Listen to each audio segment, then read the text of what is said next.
Kaugnay ng balitang yan, alamin naman natin ang reaksyon ng ilan nating motorista sa panibagong bawas presyo sa langis. Si J.M. Thompson sa detalye. Posibleng manatili ang presyo ng gasolina o tumaas ng bahagya na aabot ng 2 piso. Kaya naman nangangamba ang ilang motorista sa posibleng pagtaas ng presyo ng gasolina.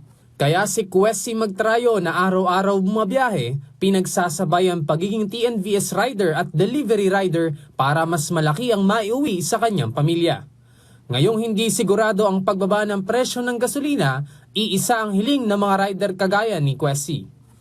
Ano talaga, kahit mabawasan na lang yung gasolina, bumalik sa dati kahit maaari nga bumaba pa eh. Bakit? Kasi diyan na lang kami kumukuha ng pinagkakitaan sa kasada, tapos dadagdag pa yung gasolina. Laki talaga. Halos 1 kilong bigas na yun. Totoo lang.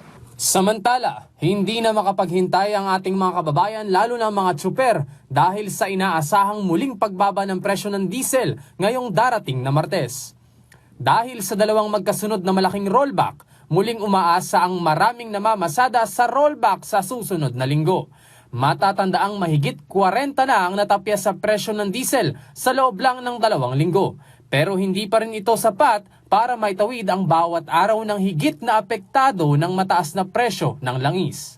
Sa susunod na mga araw, ayon sa ilang gasolinahan, aabot sa 11 pesos ang mababawas sa presyo ng diesel ngayong darating na linggo.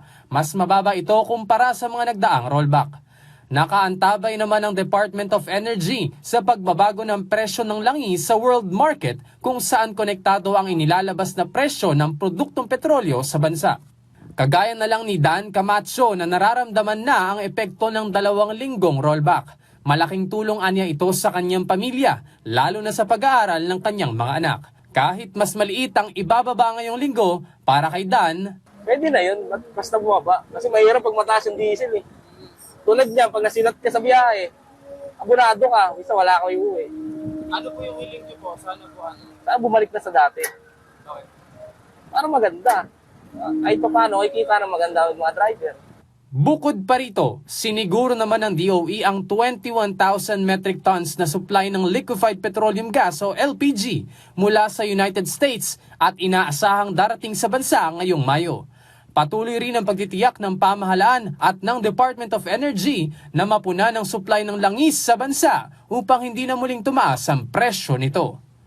J.M. Thompson para sa Pambansang TV sa Bagong Pilipinas.